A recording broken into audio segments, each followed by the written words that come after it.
सन्मान्य सदस्यांनी राज्याच्या आर्थिक स्थितीच्या बाबत आणि राज्याच्या डोक्यावर असणाऱ्या कर्जाच्या बाबत देखील मुद्दा उपस्थित केला।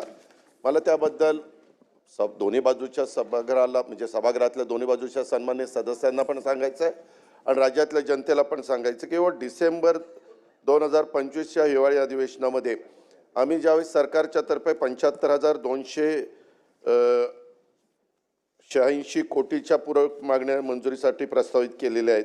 यामध्ये प्रामुख्याने एक विचार सगळ्यांनी केला पाहिजे की बाबा ह्या एवढ्या मोठ्या मागण्या येण्याचं कारण काय, तर त्याच्यामध्ये पूरग्रस्त शेतकऱ्यांच्या मदतीकरता अध्यक्ष महोदय जवळपास आम्ही 15,000 कोटी रुपये त्यामध्ये हे द्यायचं ठरवलं, म्हणजे ते दिलेले आहेत।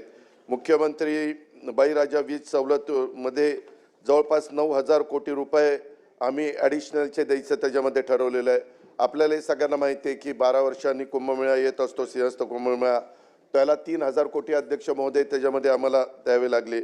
आणि सभागृहाला माहिती आहे की महात्मा ज्योतिराव फुले जनआरोग्य योजनेच्या वाढीव व्याप्ती दोन्ही बरेचसे सन्मान्य सदस्य म्हणायचे की काही आजार त्याच्यामध्ये तुम्ही अंतर्भूत करून घ्या, त्याची व्याप्ती वाढवा। उपचारमध्ये अंगीकृत रुग्णालयासाठी सुमारे 900 कोटी रुपये आणि संजय गांधी निराधार ह्याही सगळ्याच्या करता निधी हा जास्तीचा ठेवायला लागला। अध्यक्ष महोदय दुसरं एक असं झालं, केंद्र सरकार जे पंतप्रधान नरेंद्र मोदी साहेबांच्या नेतृत्वाखाली काम करत आहे, त्यांनी यंदा काही हजार कोटी रुपये बिनव्याजी 50 वर्षाच्या परतफेडीनं वेगवेगळ्या राज्यांना द्यायचं ठरवलेलं आहे। तर त्याच्यामधनं जास्तीत जास्त रक्कम आपल्या राज्याला कशी बिनव्याजी 50 वर्षांनी परतफेड करायची, तोपर्यंत बिनव्याजी वापरायची, असं क्वचितच आपल्याला बघायला मिळतं। आणि ते 50 वर्ष बिनव्याजी कर्ज विविध योजना पण मॅचिंग ग्रँटच्या असतात केंद्र सरकारच्या, त्या योजनामध्ये देखील जवळपास आम्हाला 5,600 कोटी केंद्र हिस्सा प्राप्त होणार आहे आणि त्याकरता देखील मॅचिंग ग्रँट ठेवावी लागली। ह्या अशा सगळ्या जर रक्कम बघितल्या तर अध्यक्ष महोदय जवळपास 38,000 कोटीपेक्षा जास्तीची रक्कम त्याच्यामध्ये आपल्याला पाहायला मिळते। आणि त्यामुळं निश्चितच एक गोष्ट खरी आहे, मी आजपर्यंत अनेक अर्थसंकल्प सादर केले, इतरांनी पण समोरच्यांनी पण काहींनी सादर केले, परंतु डिसेंबरच्या पुरवणी मागण्यामध्ये 75,000 कोटी रुपयाचा आकडा कधी आलेला नव्हता।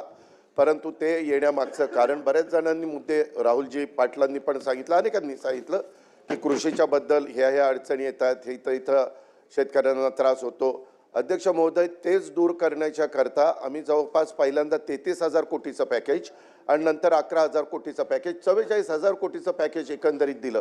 मग त्याच्यामध्ये रस्ते असतील, त्याच्यामध्ये शेतकऱ्यांना मदत असेल, त्यांच्या खरडून गेलेल्या जमिनी असतील, त्यांच्या विहिरी बुजलेल्या असतील गाळांनी, अशा अनेक प्रकारच्या घटना त्या काळामध्ये घडलेल्या होत्या आणि त्याच्यातून मोठ्या प्रमाणावर हा शेतकरी जो बळीराजा आहे त्याला मदत करण्याची भूमिका महायुतीच्या सरकारने घेतली आणि त्याच्यावर हा आकडा फुगलेला आहे। आता एक गोष्ट खरी आहे की हे सगळं करत असताना आता एकंदरीतच वर्षअखेर खर्चावर आता नियंत्रण आम्हाला ठेवावं लागणार आहे। आर्थिक शिस्त पाळून वित्तीय जे निर्देशांक आहेत त्याचं पालन करून सरकार नेहमीच ह्याच्यातनं मार्ग काढण्याचा प्रयत्न करतं। अध्यक्ष महोदय आजपर्यंतचा अनुभव आहे। चालू वर्षी देखील अध्यक्ष महोदय पुरवणी मागण्यांमध्ये तरतूद केली असली तरी उत्पन्नाचे स्रोत वाढवण्याचं देखील मुख्यमंत्री, दोन्ही उपमुख्यमंत्री आणि मंत्रिमंडळाने ते ठरवलेलं आहे। शासनाचा तशा प्रकारचा प्रयत्न राहणार आहे। त्याच्यामध्ये विशेषतः GST, वस्तू व सेवा कर, नंतर एक्साईज, उत्पादन शुल्क आणि खाणकाम यापासून मिळणारा महसूल वाढवण्याच्या करता आवश्यक त्या ज्या काही उपाययोजना करणं गरजेचं आहे त्या करण्याच्या करता शासन प्रयत्नशील राहणार आहे। याशिवाय अध्यक्ष महोदय संसाधनाच्या क्षमतेचा पूर्ण वापर करून त्याच्यामध्ये वित्तीय शिस्त लावून सुधारित आपल्याला अंदाजातून राजकोषीय तूट स्थूल राज्य उत्पन्नाच्या 3% मर्यादेतच आपल्याला ठेवायचा आपला प्रयत्न आहे। अध्यक्ष महोदय आम्ही ज्यावेळेस राज्याच्या वतीनं दिल्लीमध्ये कुठली मीटिंग असेल त्यावेळेस जातो, त्यावेळेस आज देखील देशामध्ये 3च अशी राज्य आहेत की जे कर्जाचं प्रमाण त्यांनी केंद्राने ठरवून दिलेलं जे टक्केवारी आहे त्या 20% पेक्षा कमी आहे। त्याच्यामध्ये गुजरात आहे, त्याच्यामध्ये ओरिसा आहे आणि त्याच्यामध्ये आपला महाराष्ट्र आहे। हे पण मला अभिमानाने सांगावंसं वाटतं। आणि बोलत असताना काही जण एकीकडे म्हणतात दिलं पाहिजे, एकीकडे म्हणतात 9 लाख कोटीचं कर्ज झालंय, परत म्हणतात नाही नाही अजून 2 लाख कोटी कर्ज काढा, काय बिघडत नाही, परंतु पैसे देऊन टाका, असं नाही. काही त्याला आर्थिक शिस्त ठेवावी लागते आणि त्या सगळ्या गोष्टीचा साकल्याने विचार करून हे महायुतीचं सरकार अध्यक्ष महोदय त्या ठिकाणी काम करतंय. मला सर्व सन्माननीय सदस्यांना एक गोष्ट सांगायची की आपण केलेल्या ज्या काही वेगवेगळ्या सूचना आहेत त्याची नोंद आम्ही घेतलेली. आज वेळेच्या अभावी बाकीच्या माझ्या सन्माननीय मंत्री महोदयांना त्या विभागाच्या आपले मतं तिथं मांडता आली नाही, पण जे काही रस्त्याच्या संदर्भामध्ये सांगितलं असेल किंवा विशेषतः काहींनी आम्ही जे काही मदत पुनर्वसन विभागाकडनं केंद्र सरकारला अहवाल जायला पाहिजे होता त्याच्याबद्दलचा पण ओहापोह इथं करण्यात आला. अध्यक्ष महोदय, त्याबद्दल मला आपल्यामार्फत सभागृहाला सांगायचं आहे की राज्यामध्ये काही महिन्यापूर्वी जो नैसर्गिक आपत्ती ज्या पावसामुळं मोठ्या प्रमाणावर हानी झाली त्याबाबतचा सविस्तर अहवाल आम्ही राज्य सरकारच्या वतीनं 27 नोव्हेंबरला पाठवला. दुसरा अहवाल 1 डिसेंबर रोजी पाठवला आणि ह्या अहवालामध्ये केंद्र शासनाला तो सादर केला आहे. नैसर्गिक आपत्तीच्या अनुषंगाने पाहणी करण्यासाठी केंद्र सरकारने पण 8 अधिकाऱ्यांचं पथक 3 ते 5 नोव्हेंबरच्या दरम्यान राज्यात पाहणीसाठी पाठवलेलं होतं. या पथकाने राज्यातील साधारण 4 जिल्हे त्यांनी बघितले, एक धाराशिव, दुसरा सोलापूर, तिसरा अहिल्यानगर, चौथा बीड. आणि केंद्र सरकारकडं आपण मदतीच्या करता मागणी पण जवळपास 29,781 कोटी रुपयाची अध्यक्ष महोदय त्या ठिकाणी केलेली आहे. एक गोष्ट खरी आहे, सभागृहामध्ये काही सन्माननीय लोकसभा सदस्यांनी मुद्दा उपस्थित करत असताना त्याच्यामध्ये असं सांगण्यात आलं, परंतु माझ्याकडे रेकॉर्ड आहे कुठल्या तारखेला कुठले आमचे पत्र त्या ठिकाणी गेली.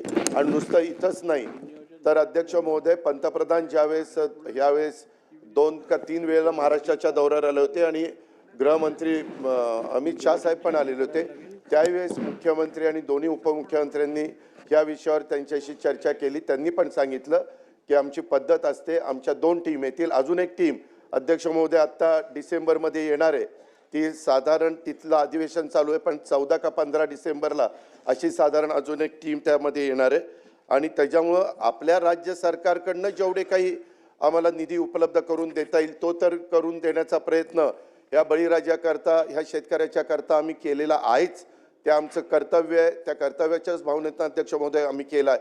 पण त्याचबरोबर केंद्राचा पण आणि त्याच्यात त्या दोन्ही वेळेस म्हणजे गृहमंत्री अमित शाह साहेबांना आम्ही भेटलो आणि पंतप्रधान नरेंद्र मोदी साहेबांना भेटलो आणि शिवराज चव्हाण साहेबांना पण भेटलो आणि तिघांनी सांगितलं की तुम्ही काळजी करू नका, साधारण आमचं अशा प्रकारचं नैसर्गिक संकट देशातल्या कुठल्याही राज्यावर आलं तर त्याला मदत करण्याची भूमिका नेहमीच केंद्र सरकारने स्वीकारलेली आहे, घेतलेली आहे आणि त्याच्यातनं तुम्हाला आम्ही निश्चितपणे मदत करू. त्याच्यामुळं आम्हाला पण अपेक्षा आहे की तिथनं निश्चितपणे मदत होईल. त्याचबरोबर DBTद्वारे देखील ह्या सगळ्या रकमा देण्याचा प्रयत्न, मग बियाणं असेल, इतर बाबींच्या करता असेल किंवा जे मदत आम्ही शेतकऱ्यांना केलेली आहे त्या मदतीच्या बाबतीमध्ये असेल ती पण देतोय.